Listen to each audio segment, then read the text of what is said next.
All good? Good. I thought you guys said it was hot down here. Huh? You said it was hot down here. I just spilled some water on myself. Okay, who's up?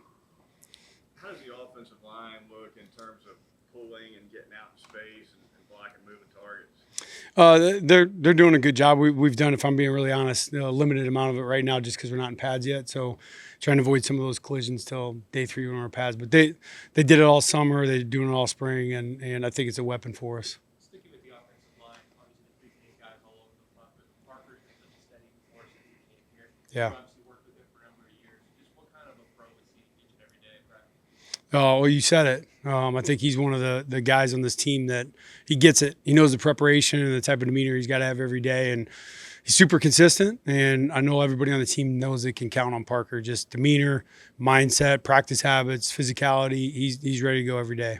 Is it nice to have some scholarship tight ends out there? Yeah, it's just tight ends, period. Like, I don't know if I'd have been that picky, but yeah, it's great seeing those guys run around. Josh has been out there running around. He looks awesome. Danny Lewis has got some reps. Even Caleb getting a few more reps. So, yeah, it's been awesome. Good competition in that room right now. What are the biggest differences you see in Jeremy's game approach, demeanor, compared to when he's at Washington? Yeah, just probably confidence is one of the big things. Jerm was a young player learning from some really good veteran receivers there with the Dunze and McMillan and Polk, and so Jerm's the kind of guy that's very respectful, is a good gatherer of information, understands how to be a pro, and has worked himself into a really big leadership role on his team. How big is that leadership for some of those younger wide receivers? How do you see him kind of mature in that way? Yeah, all those guys. I think Isaiah has done a good job. Ryan, certainly for a young player, growing into that mold for sure. But I think Jerm just the demeanor you got to have, especially during camp and things like that when there's a lot of running, and get yourself used to football shape fast and just being able to tough through stuff. Jerm really can help mentor some of the young guys and even take on bigger, longer installs, things like that, and not let it bog you down. What have you seen from Jalen Hale in that position coming back from his injury? Jalen's amazing. He's one of my favorite stories. I mean, what he's been able to come back and do already. And even from spring to now, the difference physically, how he looks, it's just, I mean, honestly, it's probably one of the more inspirational things that's happened on his football team. What have you seen from the running back room, guys like Jam, Richard? They all have different skill sets. Jam, again, another one of our leaders on the football team. Jam's super smart player, good hands out of the backfield, really physical. He's running pretty strong at 220 right now. With good top end speed. Daniel's your bigger back downhill. Him and Rich are that kind of guy. And then Dre Washington's a guy that's really showing up the first 2 days that I've been really impressed with his vision. What's the biggest thing you're wanting to see from the running backs this camp? Man, good question. I think, the big thing, I think all of them have their own style of running that they're pretty darn good at. But I think the pass protection, the consistency in understanding their rules and things like that, I think everybody's playing catch up to Jam. So making sure all those guys come along and get there. And Coach G does a phenomenal job, getting those running backs ready for that. What have you seen out of Rico Scott? Rico, young player, his body transformation from now, even from this winter when I got here to now, he's become, I think he was one of the guys that hit the top speed this summer. So one of our fastest guys on the team, super physical player, willing to run through people. And then the level of detail he has in his route running for a young player and the versatility he can play inside, outside, he's going to be a presence this year. How hard is it going to be to kind of narrow down that rotation?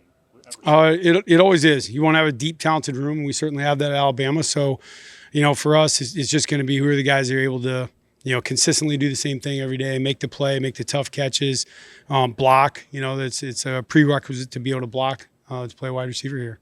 What are the differences you've seen between the different quarterbacks? Ooh, how long do we have? No, I'm kidding. All these guys, I think they're in different levels of their progression as quarterbacks in college. And I think that all of them, just like any position, have a lot of different strengths. I think that right now Ty is continuing to show a ton of command. I thought he did a better job today than the other two guys with that. So he continues to progress as a leader, and Keelan's ability to see the field and just his vision, his innate ability to make a play, even potentially when there's not one there, is a really, really high level. And then Austin just has elite arm talent, big guy that's strong and can power through things. What's your biggest message to that room? I guess Quarterback room, yeah, consistency, take care of the ball.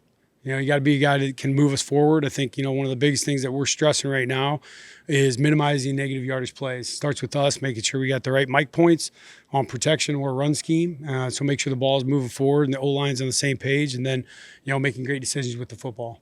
How does Ty Simpson go from the guy who, if he had to start a game tomorrow, would be the guy, to being the guy who's just period the starting quarterback? He's got to do it every day between now and Florida State. When we start that preparation, and just whoever that person is has got to come out and be able to show that it's clearly him. And that's what this football team needs. And all three of those guys know that. And so I think being able to show up and do that every day and not waver in and out of the type of player he is, the type of decision maker he is, the inconsistencies that a young quarterback would show, or a quarterback that's not ready to start. So as long as Ty can do that, or one of the other guys, that's going to be the player that's going to start a quarterback.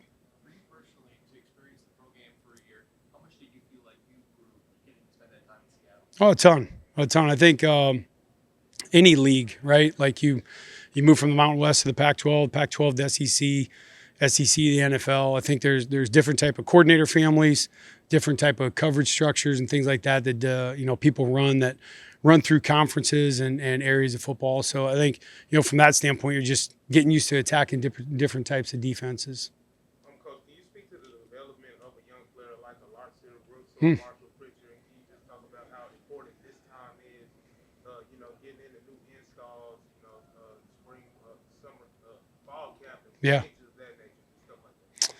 Yeah, the reps are vitally important. I think that's one of our things that we put a lot of time into as a coaching staff. Our position coaches do a phenomenal job.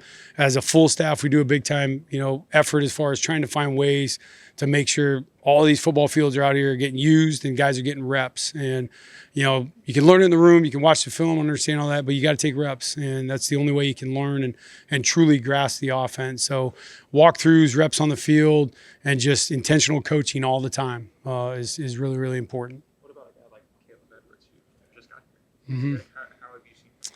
So Caleb, I think a big thing for him, a guy that's not a mid-year guy, he has to have a good summer.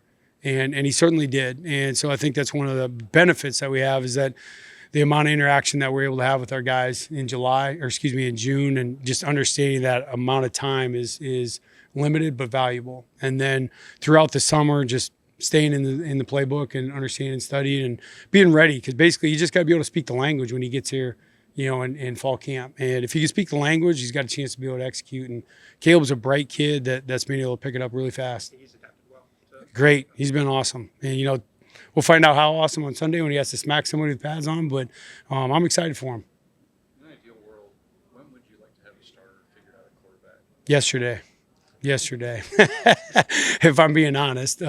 But you got to let it run its course. It's not there yet. And we've been through this before more than once, and you just got to let it run its course. We got a pretty detailed plan on how we'll figure those things out, and the information that we share with the guys every day. And when it's the right time, we'll be ready to pull the trigger. Coach, with kickoff being 30 days exactly from today, has there been a sense of urgency from any of the guys, anybody in the locker room speaking of, anybody on the coaching staff? Can you speak to that as well? I'll be honest, it's one of the things that impressed me since I got here. I feel like the sense of urgency probably was sparked a little bit as a result of last year's record and things like that, but I've felt like the sense of urgency since I've got here has been really, really high. And the right players are speaking up, saying the right things to try to, not just talk about it, but enact some of those things and try to follow through with it. What kind of progress have you seen from the left guards, and what are you wanting to see from them? Yeah, Dewberry and Gino have been battling it out over there primarily. And, both those guys, Cam has done a really good job of being mobile and physical at the point of attack. Gino is a super savvy player, can play all over the place, can snap a ball, play center, play guard, and I think the physicality piece is going to be a big part. Playing next to KP, obviously, takes a little heat off of them just as far as, where they're at. But also, you can look at it in terms of it might put some pressure on them too, because that's the side of the ball where we're going to want to be able to be aggressive and go after people. What have you seen from Wilkin Formby, and is he taking command at right tackle, or is that pretty wide open there? Well, I think right now he has. I think he's done a good job. I thought he had a good spring and played through some injuries and is getting healthy now. And I think he's done a good job. He's a smart player. He's learned how to play with the strength that he's acquired. I think he's a much more physical player than he was last year. I think he did, ton of work with Coach Ballou as far as changing his body type. Thanks, Coach. Appreciate it. You bet. Thanks, everybody.